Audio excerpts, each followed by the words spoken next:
Welcome to ഫീനാസ് kitchen. ഇന്ന് നമുക്ക് വളരെ രുചികരമായി തേങ്ങയൊന്നും ചേർക്കാതെ എളുപ്പത്തിൽ അയലമീൻ കൊണ്ട് കറി തയ്യാറാക്കുന്നത് എങ്ങനെയാണെന്ന് നോക്കാം. അതിനായി ഒരു പാൻ സ്റ്റവിൽ വെച്ച് ചൂടാകുമ്പോൾ 1 ടേബിൾ സ്പൂൺ വെളിച്ചെണ്ണ ചേർത്ത് കൊടുക്കാം.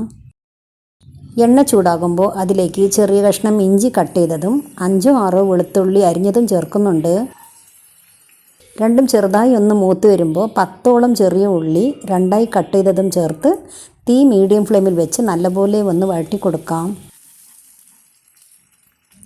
ഇതുപോലെ വഴറ്റി കൊടുത്തപ്പോഴേക്കും ഇഞ്ചിയും വെളുത്തുള്ളിയും ചെറിയ ഉള്ളിയും എല്ലാം ചെറുതായി കളറൊക്കെ മാറി തുടങ്ങിയിട്ടുണ്ട്. ഇത് മതിയാകും. ഈ സമയം നമുക്ക് ചെറിയ 2 തക്കാളി ഇതുപോലെ 4ആയി അരിഞ്ഞതും ഇട്ട് 2 മിനിറ്റ് എല്ലാം ഒന്നുകൂടി വഴറ്റിയെടുക്കണം. ഇനി ഇതിലേക്ക് കുറച്ച് മസാലകളൊക്കെ ചേർത്ത് കൊടുക്കാനുണ്ട്. ആദ്യം 1/2 ടീസ്പൂൺ മഞ്ഞൾപ്പൊടി ചേർക്കുന്നുണ്ട്. നമ്മുടെ കറിക്ക് നല്ല കളർ കിട്ടാനായി 2 ടേബിൾ സ്പൂൺ കാശ്മീരി മുളക് പൊടിയാണ് ചേർത്ത് കൊടുക്കുന്നത്. കാശ്മീരി മുളക് പൊടി ഇല്ലെങ്കിൽ 1 ടേബിൾ സ്പൂൺ എരിവുള്ള മുളക് പൊടി ചേർത്താലും മതിയാകും. ഇനി 1 ടേബിൾ സ്പൂൺ മല്ലിപ്പൊടിയും ചേർത്ത് മസാലയുടെ പച്ചമണം മാറാനായി 1 മിനിറ്റ് നമുക്കിതെല്ലാം ഒന്ന് വഴറ്റിയെടുക്കാം.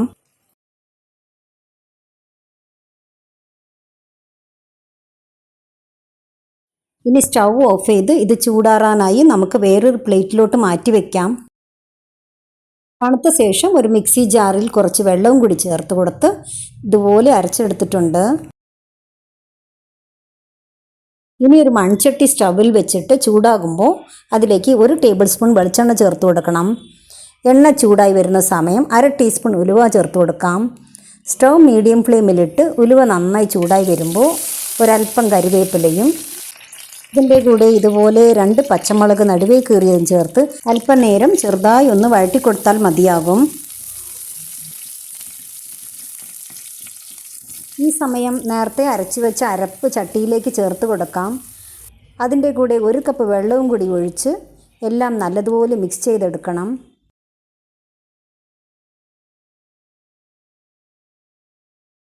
ഇനി കറിക്ക് ആവശ്യമായ 1 ടീസ്പൂൺ ഉപ്പും കഴുകി കുതിർത്തി വെച്ച 2 കുടംപുളിയും ചേർത്ത് കൊടുക്കാം. കുടംപുളി ഇല്ലെങ്കിൽ വാളംപുളി ചേർത്ത് കൊടുത്താലും മതിയാകും. ഇനി എല്ലാം ഒന്നുകൂടി ഇളക്കി യോജിപ്പിച്ച് ഈ അരപ്പൊന്ന് തിളച്ച് വരാനായി അല്പസമയം ചട്ടി അടച്ച് വയ്ക്കാം. ഈ സമയം സ്റ്റൗ മീഡിയം ഫ്ലെയിമിൽ ഇട്ടാൽ മതിയാകും.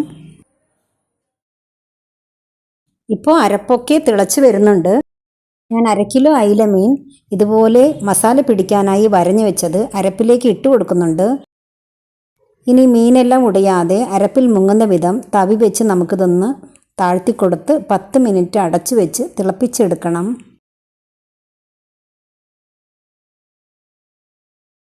ഇപ്പോൾ ഏകദേശം 10 മിനിറ്റ് ആയിട്ടുണ്ട്. ഇതൊക്കെ ചെറുതായി ചട്ടി ഇതുപോലെ ചുറ്റിച്ച് കൊടുക്കുകയും വേണം. 2 മിനിറ്റ് നേരം കൂടി നമുക്ക് ചട്ടി അടച്ചു വെച്ച് കൊടുക്കാം. ഇപ്പോൾ കാണുമ്പോൾ തന്നെ അറിയാലോ, ചാറൊക്കെ നന്നായി കുറുകി നമ്മുടെ അയില മീൻ കറി സൂപ്പറായി വന്നിട്ടുണ്ട്. കാശ്മീരി മുളക് പൊടി ചേർത്തത് കൊണ്ടാണ് നമ്മുടെ കറിക്ക് ഇത്രയും കളറും കിട്ടിയത്. ഇനി നിങ്ങൾ അയിലമീൻ വാങ്ങി കറി തയ്യാറാക്കുമ്പോൾ ഇതേ അളവിൽ തയ്യാറാക്കിയിട്ട് ഇഷ്ടപ്പെടുകയാണെങ്കിൽ അഭിപ്രായങ്ങളൊക്കെ കമൻറ്റ് ബോക്സിൽ വന്ന് അറിയിക്കണേ. അതുപോലെ തന്നെ വീഡിയോ ഇഷ്ടമായാൽ ലൈക്ക് ചെയ്യാനും ചാനൽ സബ്സ്ക്രൈബ് ചെയ്യാനും തൊട്ടടുത്തുള്ള ബെല്ലൈക്കൺ അമർത്താനും മറക്കല്ലേ. ഇനി ഇതുപോലെ നല്ലൊരു റെസിപ്പി ആയിട്ട് കാണാം. Thank you for watching.